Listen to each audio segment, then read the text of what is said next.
ante todo agradecerles por la invitación para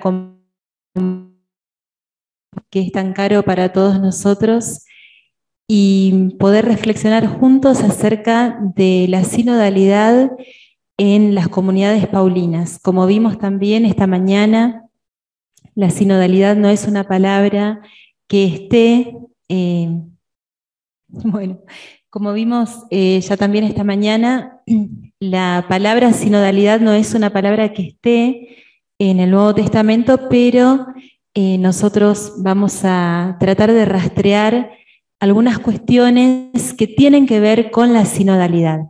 Por eso lo que voy a tratar de ofrecer en estos días es simplemente unos apuntes para una fraternidad sinodal. A ver si se puede, ¿sí? Bien, así que los voy a invitar entonces a escuchar una canción para ponernos en sintonía, para que a medida que la vayamos escuchando, vayamos poniendo los nombres de las personas que vamos acompañando, los nombres de nuestras comunidades, que vayamos también trayendo a la memoria nuestras realidades cotidianas, las realidades de nuestras comunidades. Aquí Carlos va a hacer su magia y vamos a poder escuchar esta canción, a ver si es posible. Le vamos a dar tiempo. Vamos a escuchar a un cantautor argentino que se llama Rally Barrio Nuevo y que nos ha regalado esta canción que hace ya unos años nos acompaña y al menos a quienes lo escuchamos nos ayuda también a ir pensándonos en el ejercicio de hacer memoria y de hacer camino juntos.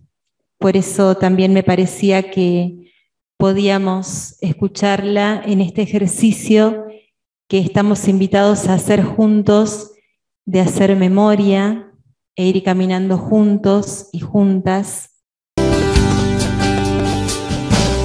Vamos desandando este camino, vamos resistiendo en este olvido que está lleno de vida, este dolor que está lleno de sangre, este dolor. Somos trashumantes de la historia, somos artesanos de memorias. Está lleno de rostros nuestro amor, está lleno de sangre.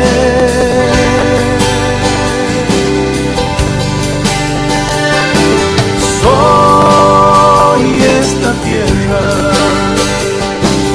soy esta gente, soy mi memoria y soy esta historia.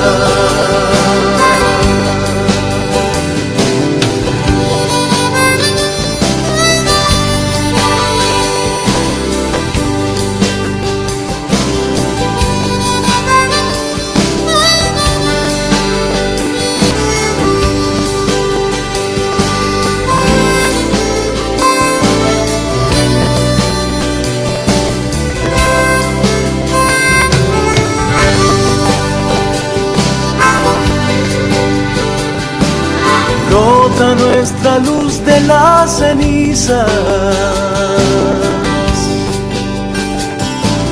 lágrimas de amor y de injusticia, y está lleno de barro nuestro andar, está lleno de viento.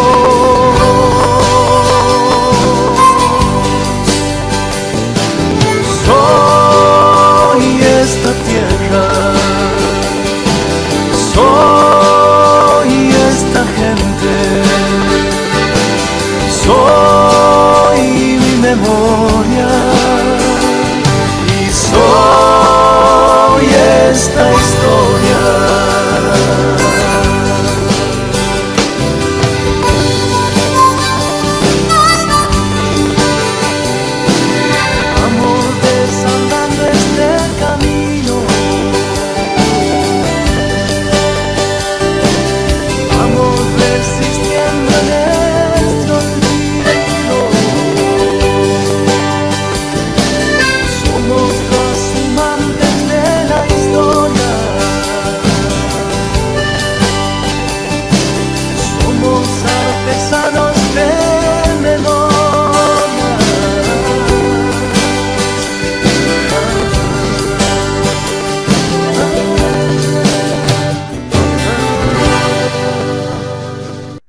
Bueno, seguramente trajeron muchos nombres, muchos rostros y muchas realidades con esta letra, con esta canción, con esta melodía.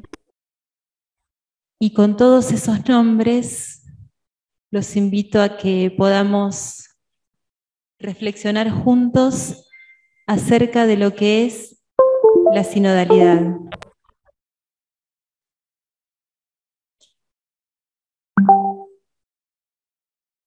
Sínodo es caminar juntos y juntas, hacer camino juntos y juntas, estar en camino juntos y juntas. Si tiene todas esas acepciones, ¿no?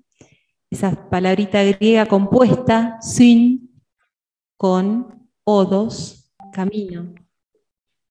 Algo así, traducido así a lo bruto, con caminar, ¿no? Es un caminar con otros, hacer camino junto a otro, construir camino con otro, con otra. Nos referencia entonces tanto a la acción de caminar en compañía como a la acción de trazar un camino con otro o con otra. Y para los cristianos, para las cristianas, evoca al primer nombre con el que nosotros mismos nos identificamos, como seguidores y seguidoras de Jesús de Nazaret, ese Galileo crucificado y resucitado. Somos genéticamente los seguidores del camino, o simplemente los del camino. En el Antiguo Testamento también va a aparecer esta noción del camino, ¿sí? No es algo que surge solamente con el cristianismo. Ya, si ustedes recuerdan, en el Deuteronomio aparece esta noción de pongo frente a ti el camino de la vida y de la muerte, ¿no? En Deuteronomio 30 aparece ya esto, ¿no? Pongo frente a ti el camino de la vida y de la muerte. Vos elegís, ¿sí? Vos tenés la oportunidad de elegir. También tenemos un salmo que es bastante largo, ¿sí? El Salmo 119, que nos pone en sintonía con el camino. Si ustedes luego en sus casas, o acá también, si quieren, lo pueden ir revisando, lo pueden ir leyendo, se van a encontrar con muchas imágenes que tienen que ver con el camino, ¿sí? Son 8 términos que se van utilizando y que son intercambiables y que tienen que ver con el camino, ¿sí? Es la Torá, la ley o voluntad de Dios, los misbot, los mandatos, los mishpatim, los mandamientos, disposiciones, los hukim, los estatutos, ¿sí? Las órdenes, bueno, los edot, los preceptos. Bueno, todo eso, ¿sí? Se va a ir intercambiando y nos va recordando la noción de camino, ¿sí? Y la noción de palabra también, y también esto del camino, el derech, ¿sí? El derech, el camino. Y para un israelita, elegir el derech de Yahvé es fundamental, porque es lo que va a regir su vida.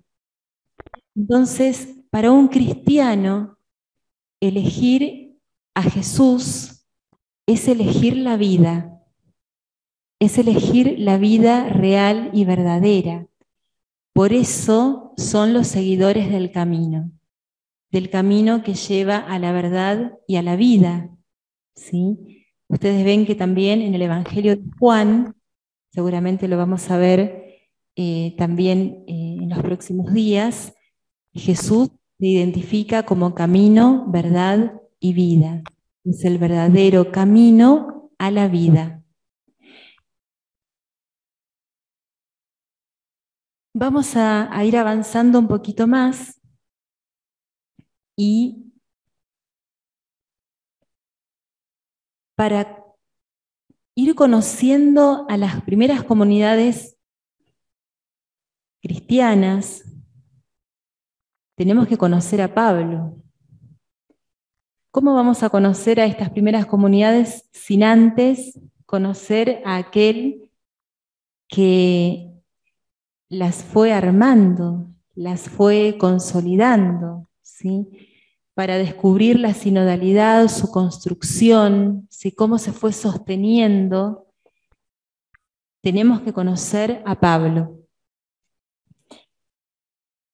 Todo lo que nosotros conocemos de estas primeras comunidades tiene que ver con la experiencia que Pablo tiene de Jesús y con la experiencia que Pablo tiene de su encuentro con otros cristianos. ¿Sí? Nosotros sabemos que nuestras experiencias de Jesús están mediadas, ¿sí? Por más que Pablo en algún momento diga que no hay entre él y su experiencia de Jesús ninguna mediación humana. ¿Está? Nosotros, bueno, yo metodológicamente voy a hacer lo siguiente. Para aproximarme a la figura de Pablo, voy a proponer utilizar las cartas y en cierta medida el libro de los Hechos de los Apóstoles. ¿Sí? Hay quien utiliza solamente las cartas como opción metodológica, pero a mí me parece que también podemos utilizar el libro de los Hechos, ¿sí? Porque las escrituras tienen una intertextualidad propia, ¿sí? Y al mismo tiempo hacen en sí mismas un ejercicio de relectura, ¿sí? Lo que posibilita que entre texto y texto también haya un ejercicio de hermenéutica bíblica propia. Entonces, vamos a utilizar ambos recursos, ¿sí? A mí me parece que no se puede hacer una lectura bíblica por compartimientos estancos, eso es como quitarle riqueza al mensaje. Entonces, vamos a ir conociendo y sabiendo que Pablo es un judío por herencia y que también es un hombre perteneciente a la diáspora. Algunos en algún momento lo han ubicado como oriundo de Jerusalén, de Galilea, pero no tenemos elementos fuertes como para decir que realmente era un judío de Jerusalén o de Galilea. Pablo dice de sí mismo lo siguiente: yo mismo desearía ser maldito, separado de Cristo en favor de mis hermanos, los de mi propia raza. Ellos son israelitas, a ellos pertenece la adopción filial, la gloria, las alianzas, la legislación, el culto y las promesas. A ellos pertenecen también los patriarcas y de ellos desciende Cristo según su condición humana, el cual está por encima de todo, Dios bendito eternamente. Amén. Pablo, fíjense lo fuerte que es lo que está diciendo. Dice que él mismo desearía ser maldito en favor de sus hermanos. Dice incluso que hasta desearía ser separado de Cristo en favor de sus hermanos. Fíjense la fuerza que tiene su deseo de que sus hermanos pertenezcan a Cristo. ¿Quién de nosotros podría decir esto?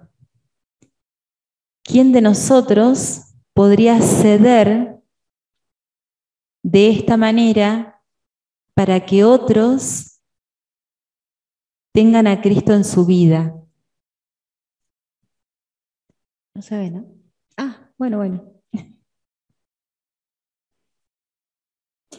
Con esto estamos volviendo a tocar las raíces de la identidad cristiana, las raíces de la identidad misionera de Pablo, ¿sí?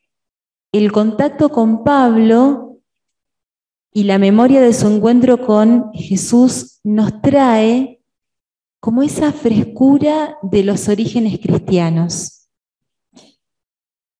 Vamos a ver entonces que este hombre se reconoce a sí mismo como circuncidado al 8º día, de la raza de Israel y de la tribu de Benjamín, hebreo, hijo de hebreos, en cuanto a la ley, un fariseo. En el libro de los Hechos se reconoce oriundo de Tarso, de Sicilia.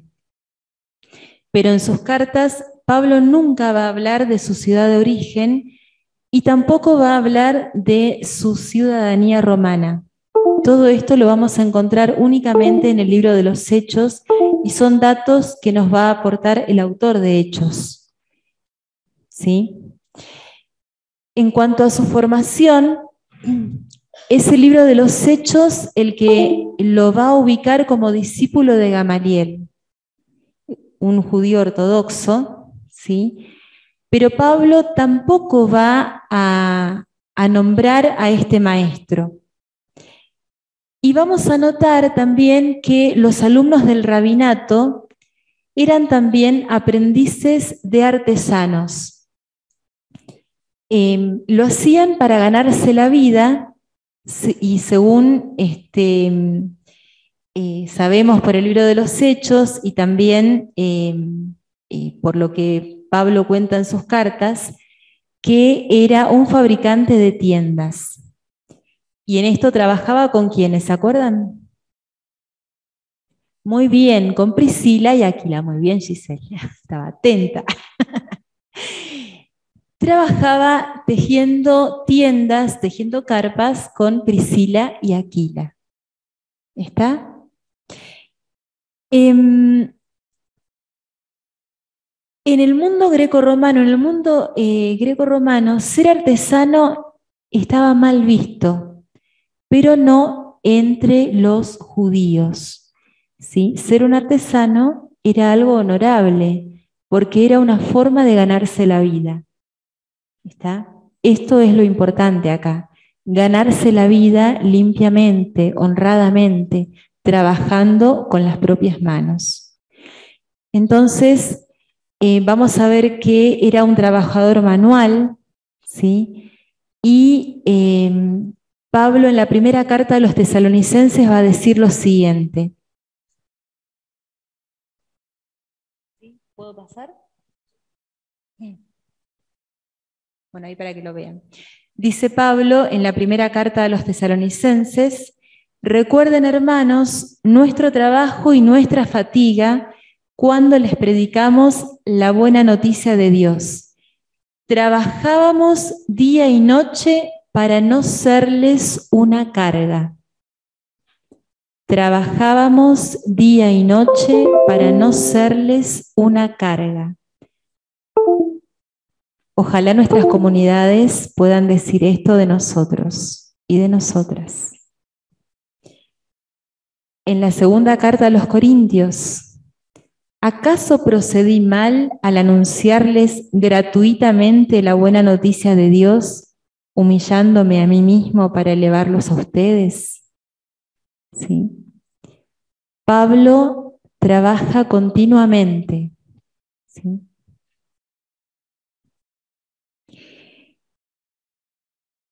También cabe la posibilidad, leyendo la carta a los Gálatas, de que Pablo haya sido un misionero judío anteriormente, o sea, antes de ser un misionero cristiano, es posible que Pablo haya sido un misionero judío. dice lo siguiente: hermanos, si yo predicara todavía la circuncisión, no me perseguirían, pero entonces habría terminado el escándalo de la cruz. En esta época los judíos tenían un proselitismo bastante fuerte, ¿sí?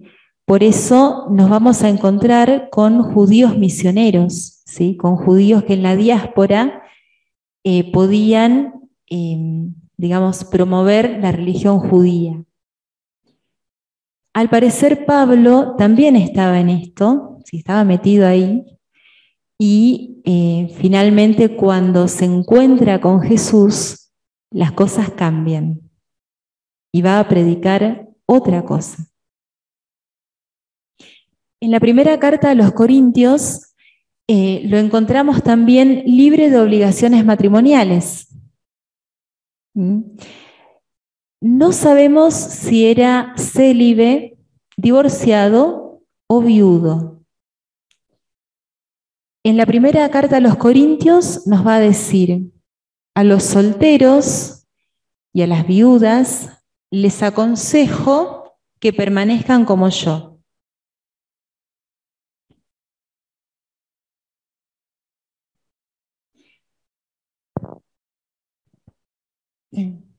Luego va a decir también: ¿acaso no tenemos derecho a comer y a beber, a viajar en compañía de una mujer creyente, como lo hacen los demás apóstoles, los hermanos del Señor y el mismo Cefas? Acá apareció la esposa de Cefas, ¿se acuerdan? Allá en Marcos, cuando Jesús cura a la suegra de Pedro. A la esposa no se la nombra, pero miren, aparece acá. Parece que Pedro viajaba en compañía de su esposa, ¿sí? Una mujer creyente. Aquí la encontramos de nuevo. Muy bien, ahí. A Rafael le gustó. Bueno.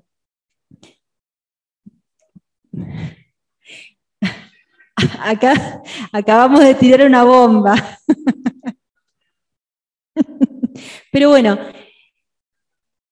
esta pregunta, hay un teólogo argentino, un biblista, Pablo Ferrer, que trabaja de una manera excelente este tema, así que se los recomiendo, búsquenlo, desarrolla muy bien este tema, la cuestión de el poder evangelizar en pareja, ¿no? La cuestión de poder evangelizar en pareja, ¿no? Así que allá también tiene... Muy bien.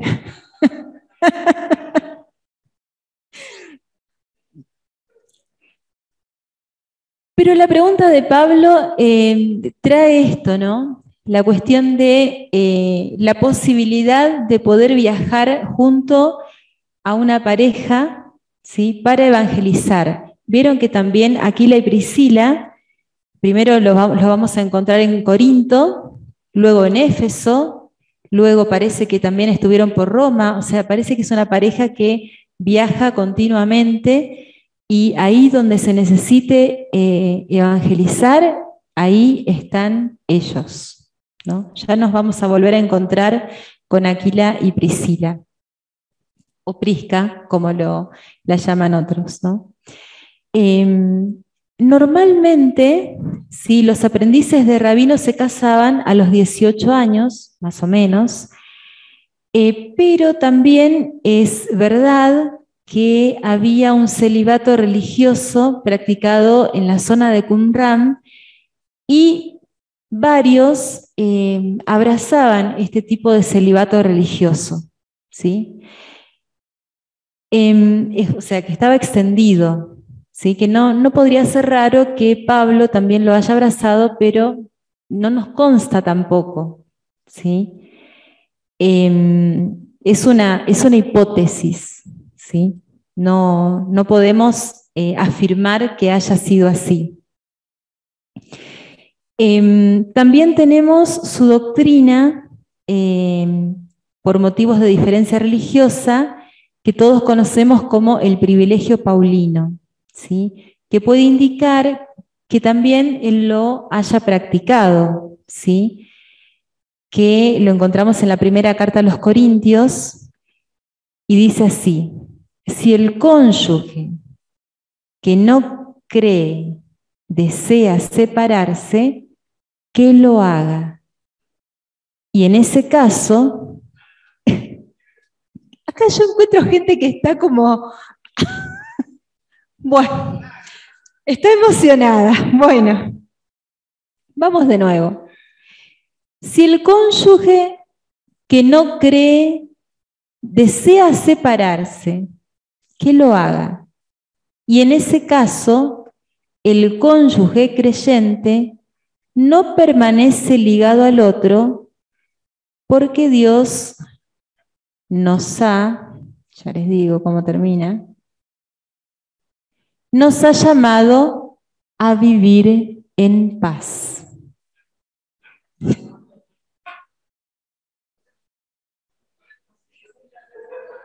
Yo no sé de qué te reís, Jorge. Privilegio paulino, primera carta a los Corintios 7:15. Veo que todo el mundo está anotando. Que no se puede, ¿o sí? No lo puedo levantar desde acá, ¿o sí? Porque no lo pueden ver. Sí. No se preocupen, les voy a compartir el PPT y cuando lo tengan en sus manos lo van a poder ver. Pasa que al ser pantalla completa no se puede ver la cita de primera carta a los Corintios 7:15. Bueno, están haciendo un descubrimiento, fíjense. Dale.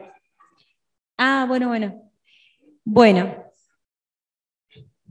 Estamos conociendo a Pablo y estamos conociendo algunas cosas que pensaba Pablo. Esto de lo que estamos hablando ahora surge a partir, y esto lo vamos a ver la semana que viene, a partir de, como decimos en Argentina, un tole-tole que había en la comunidad de Corinto. Pero está bueno que podamos conocer a Pablo por sus propias palabras. Yo pude haberme sentado hoy acá y decirle, sí, porque Pablo tal cosa y tal otra. Nosotros necesitamos volver a los textos, encontrarnos con la voz de Pablo, leer a Pablo, volver a encontrarnos con su voz, con sus palabras. ¿Sí? Por eso, ¿vieron?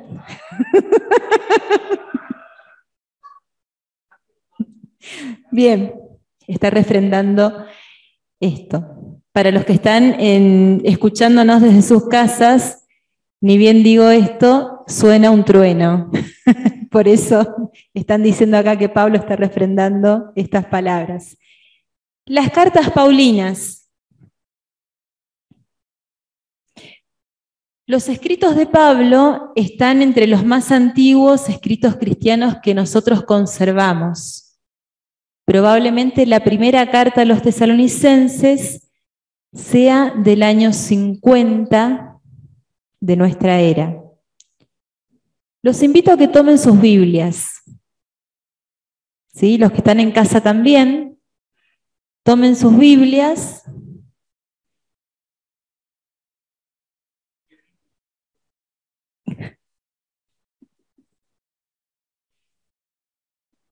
Y puedan hacer el ejercicio de encontrarse con los escritos de Pablo.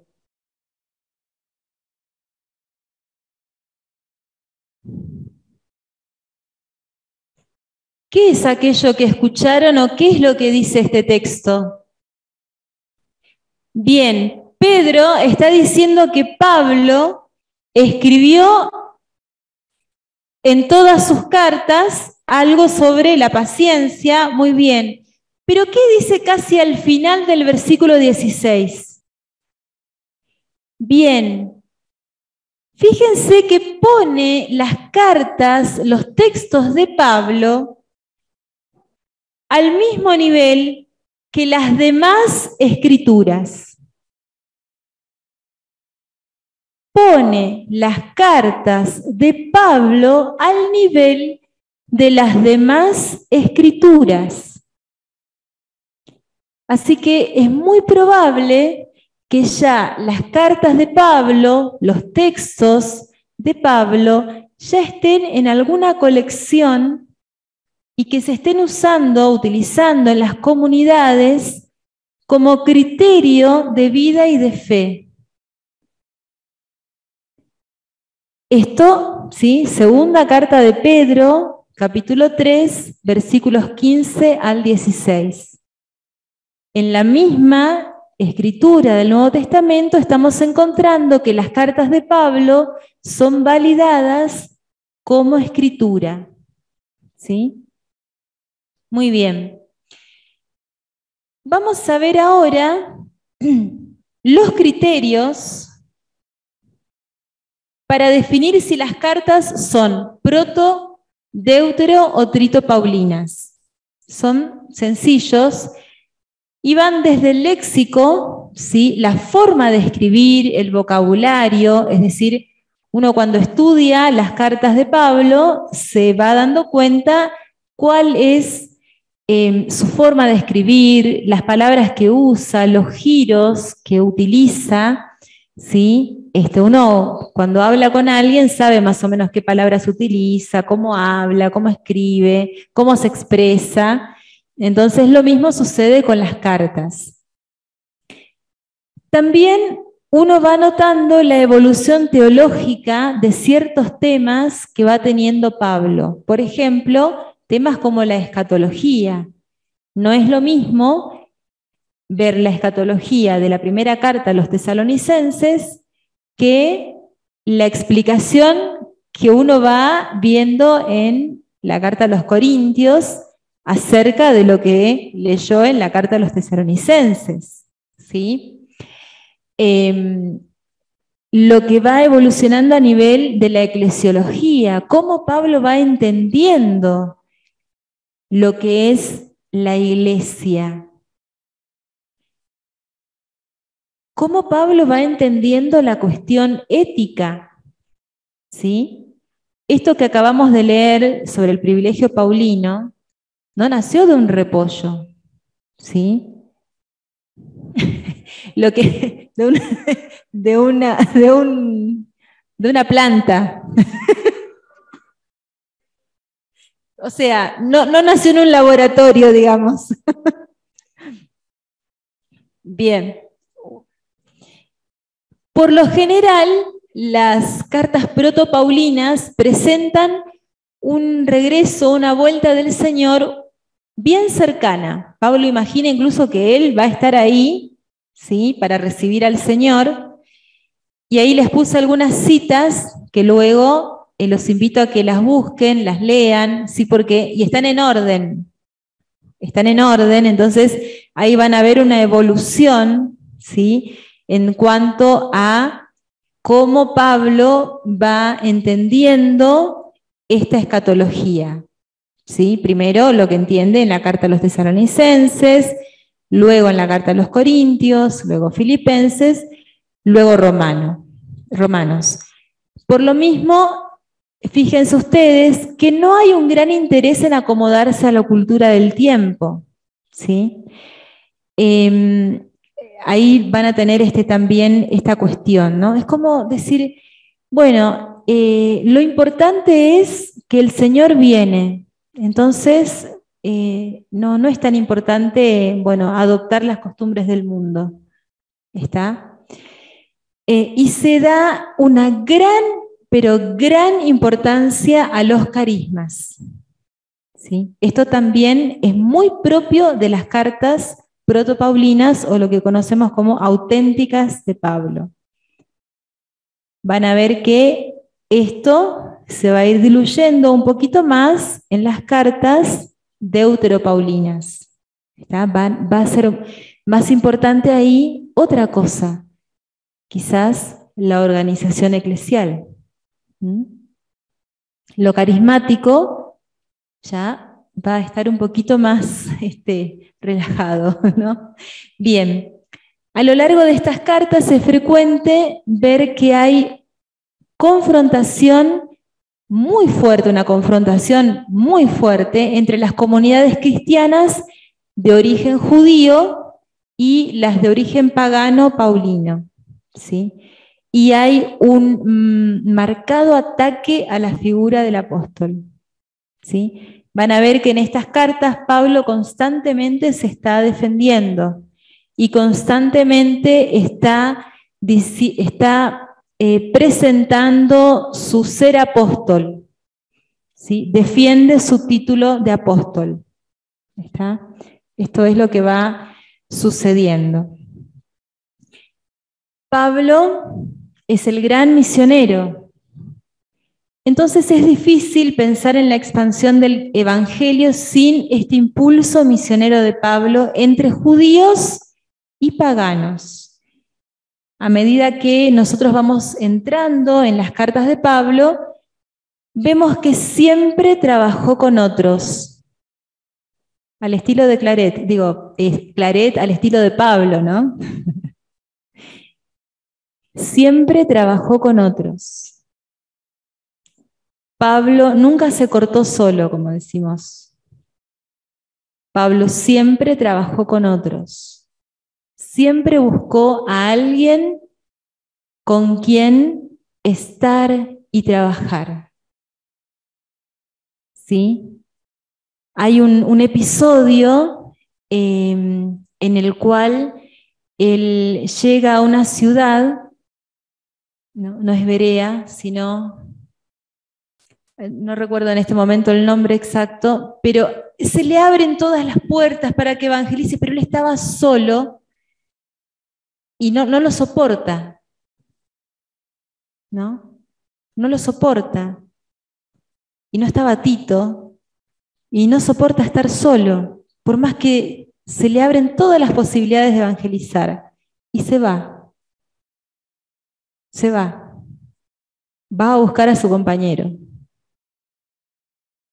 Y solamente una vez que encuentra a su compañero, reinicia. Pero Pablo no soporta estar solo para la misión. Siempre es con otro. Siempre es con otros. Arma equipos. ¿Sí? Arma equipos. Se proyecta siempre muy laborioso, incansable, siempre, como dije ya, en equipos. Y dice en la carta a los Romanos que ha podido dar cumplimiento al Evangelio desde Jerusalén hasta Iliria. ¿Sí? Es una zona es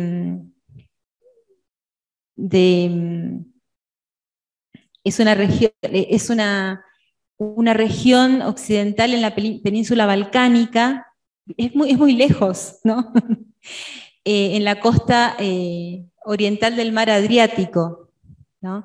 Es el territorio que hoy día lo ocupan Bosnia, Albania, Serbia y Montenegro. O sea, es una zona que nosotros ni siquiera escuchamos prácticamente nombrar en el Nuevo Testamento, pero Pablo dice que hasta esa zona llevó el Evangelio.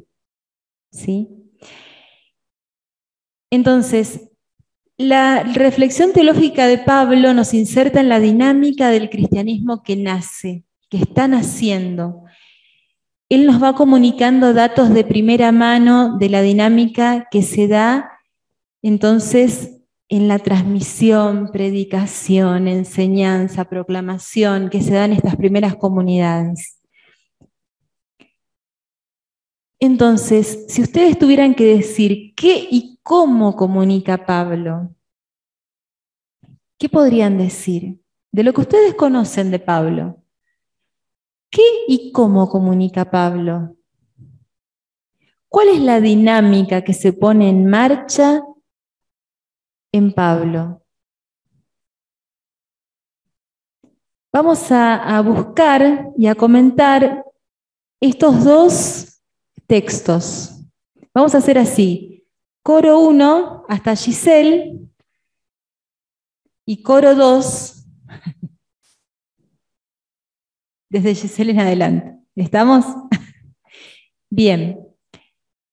Coro 1 va a buscar la primera carta a los Corintios 11:23 y el coro 2 va a buscar la primera carta a los Corintios, capítulo 15, del 1 al 3. Y los que están en casa van a buscar las dos citas. Bien, Gloria desde su casa va a leer y luego desde acá, desde Medellín, va a leer Rafael la segunda cita.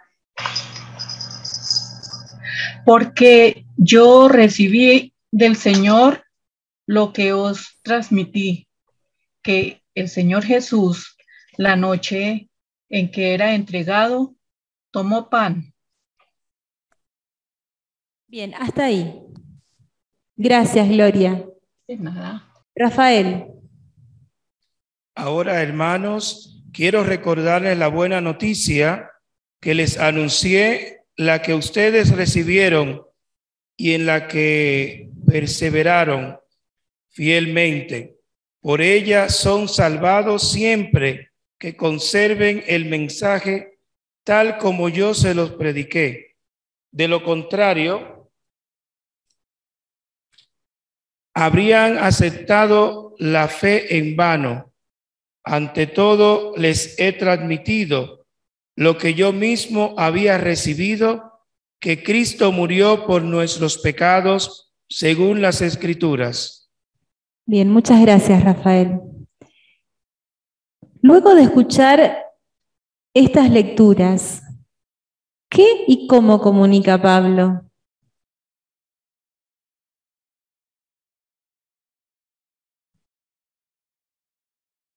¿Alguien quiere, en casa, alguien quiere contestar?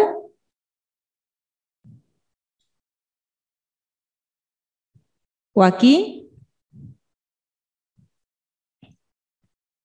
Ah, están transpirando todos, a ver. A ver.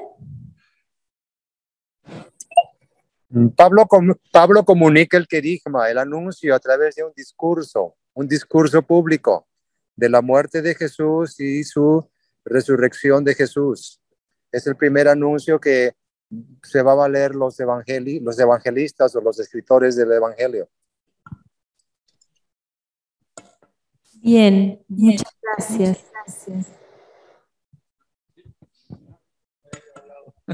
Bueno, a mí lo que me llama la atención en las dos es esa pasión por Cristo que él tiene. O sea, está muy marcado en los dos textos, ¿no? Su nombre se ve que está muy convencido de eso. O sea, y en los dos lo dice muy claro, ¿no? Yo les transmito, en el segundo lo dice como más explícito, ¿no? Esta buena noticia, dice. De hecho, no recuerdo, pero siempre me ha gustado ese texto donde es como uno de los textos donde aparece esa palabra, buena noticia, que tiene que ver mucho con los evangelios, ¿no? Que de hecho es un género literario de ahí. Bien, bien, muchas gracias. Fíjense también en que en ambos textos aparece que Pablo recibe lo que transmite. ¿Sí? Lo que yo recibí es lo que transmito. ¿Ven esa dinámica? Lo que yo recibí es lo que doy. Bien.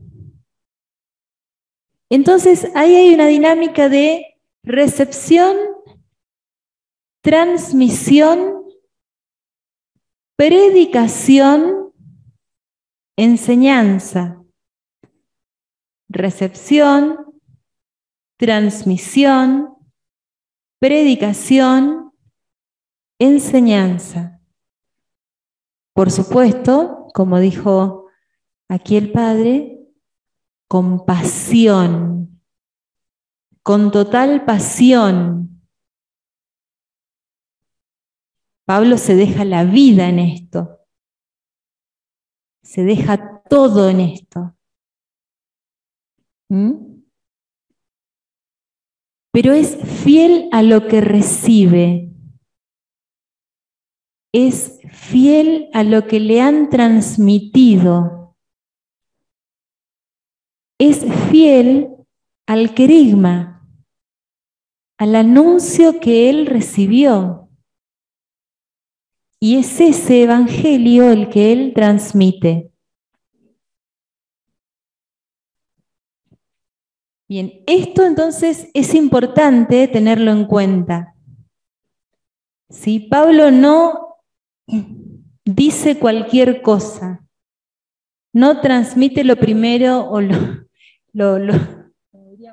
lo primero que se le cruza por la cabeza. No dice lo primero que piensa, ¿sí? Es algo serio lo que está diciendo. Es algo vivido, pensado. Es algo que pasa por su vida, que atraviesa su vida entera y que atraviesa la vida entera de quienes están caminando con él. No va y dice cualquier cosa.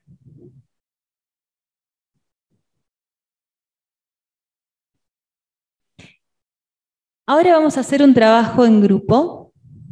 Vamos a pedirle a Félix entonces que nos haga el servicio de dividir a quienes están en casa en 6 grupos. Tengan en cuenta, por favor, que el número de grupos que les toque, porque van a recibir un archivo en PDF en donde van a tener el número de grupo, busquen el número de grupo que le toca en el PDF y ahí van a poder encontrar el texto y las preguntas. Estamos volviendo todos, quienes están en casa, quienes estamos aquí también en Villa Claret, en esta hermosa casa que nos está recibiendo. ¿Cómo les fue con el trabajo? ¿Les ha ido bien? Espero.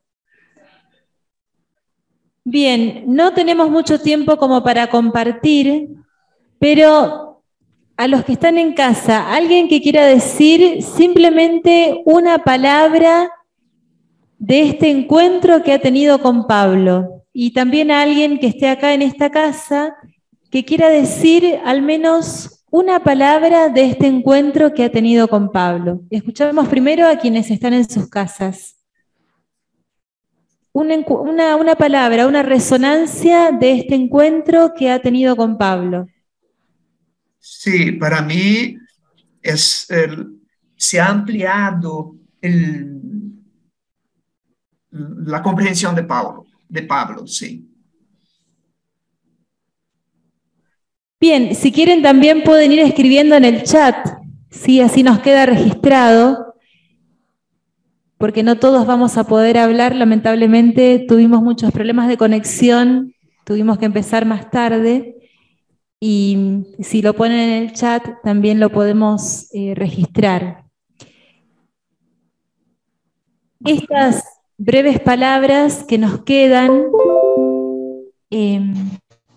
nos van a ir acompañando durante estos días. Marisa, te escuchamos. Sí, que es admirable esa conversión de Pablo, el rechazarse más bien él mismo, esa actitud que tenía antes, porque al conocer a Jesús, él siente que todo lo que, bueno, él mismo lo dice ahí, que considera todo eso una basura, todo lo que él ha sido, lo que ha vivido. Y ahora conociendo a Jesús, él siente que todo eso tiene que rechazarlo y lo rechaza. Es muy admirable esa conversión que él tiene por seguir a Jesús. Bien, gracias.